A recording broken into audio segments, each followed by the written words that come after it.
سقاني الحب كاسات الوصال فقلت لخمرتي نحبي تعالي سقاني الحب كاسات الوصال فقلت. نبی پاک صلی اللہ علیہ وسلم نے فرمایا ان من عباد اللہ لاناسا کہ اللہ کے بندوں میں سے بعض بندے وہ ہیں ما ہم بانبیاء ولا شہداء کہ وہ نہ انبیاء کے صف میں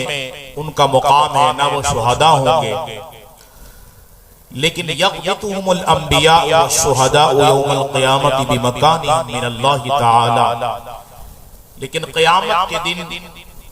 انبیاء اور شہداء ان کے مقام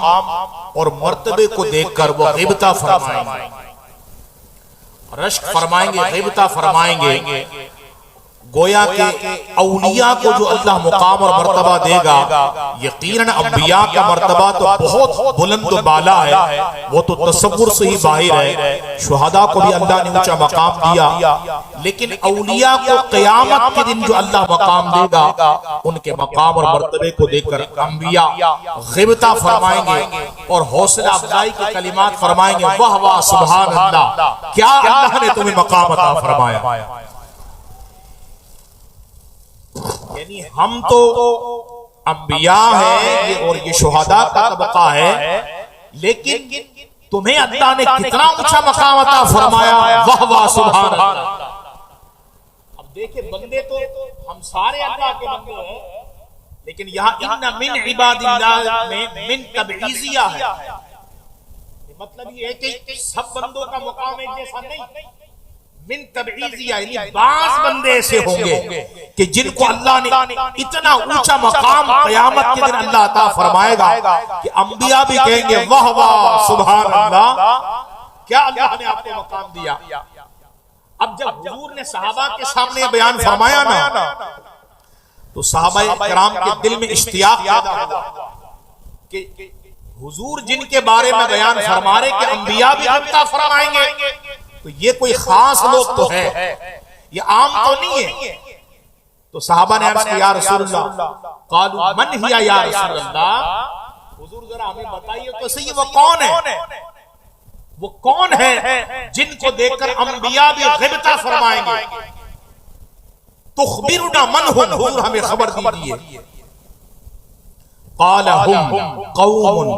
تحابوا بروح اللہ علی غیر ارحام بینہم ولا اموال یتعاطونها حضور نے فرمایا یہ وہ لوگ ہیں کہ دنیا میں اگر ان کی آپس میں محبتیں ہیں آپس میں سنگتیں ہیں مجلسیں ہیں تو وہ کوئی مالی لین دین کی وجہ سے نہیں خونی رشتہ داری کی وجہ سے نہیں. خونی رشتہ داری اس کو نبھانے کا شریعت میں حکم ہے وہ ایک الگ مرتبہ ہے لیکن یہ اللہ کے اولیاء آپس میں پیار رکھتے ہیں اللہ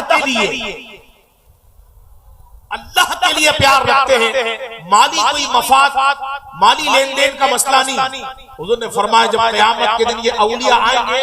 فواللہ ان وجوہہم لنور فرمایا خدا کی قسم قیامت کے دن جب یہ اولیاء آئیں گے ان کے چہرے نور سے چمکتے دھمکتے ہوں گے. یہ دنیا میں رنگ کالا ہو گورا ہو ساولا ہو کیسا ہو اس سے فرق نہیں پڑتا قیامت کے دن جب آئیں گے ان وجوہہم ان کے چہرے نور سے چمکتے دھمکتے ہوں گے وَلَهُمْ مَنَابِرُ مِن نُورٍ ان کو نورانی تیروں پر بٹھا دیا جائے گا. اور حضور نے فرمایا کہ قیامت کے دن جب لوگ خوف زدہ ہوں گے لا يخافون اذا خاف الناس ولا يحزنون اذا حزن الناس جب لوگ خوف زدہ ہوں گے ان کو خوف نہیں ہوگا ولا يحزنون اذا حزن الناس جب لوگ غم زدہ ہوں گے ان کو غم نہیں ہوگا. وقرأ هذه الآية الا ان اولیاء اللہ لا خوف علیہم ولا هم يحزنون پھر اس آیت کی حضور نے تلاوت فرما دی کہ خبردار بے شک جو اللہ کے اولیاء ہے جو اللہ کے دوست ہیں انہیں نہ کچھ خوف ہے نہ غم. ان کو قیامت کے دن اللہ رب العالمین ان انعامات و اکرامات سے نوازے گا، نہ ان کو خوف ہوگا نہ غم، ان کو اس بات کا کوئی غم نہیں ہوگا۔ غم ماضی کا ہوتا ہے، بندہ کہتا ہے کہ یار کاش میں اچھے وقت میں مکان بنا لیتا، دکان بنا لیتا، کاروبار جو ہے وہ کچھ مال بنا لیتا، کچھ کر لیتا، آج مجھے یہ دن دیکھنا نہ پڑتا۔ لیکن قیامت کے دن اولیاء جب آئیں گے ان کو غم نہیں ہوگا، کیوں؟ اس لیے کہ وہ دنیا میں اپنے مالک کو راضی کر کے قیامت کے دن جائیں گے۔ خوف اس لیے نہیں ہوگا، اللہ فرمائے گا میرے بندو تم نے زندگی کا ایک ایک لمحہ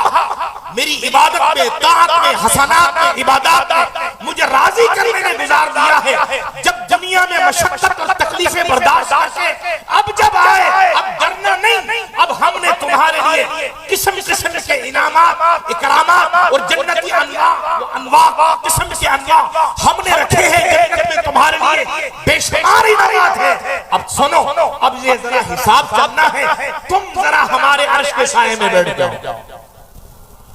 اللہ اپنے عرش کے سائے میں ان اولیاء کو بٹھا دے، وہ اللہ کے عرش کے سائے میں بیٹھیں گے۔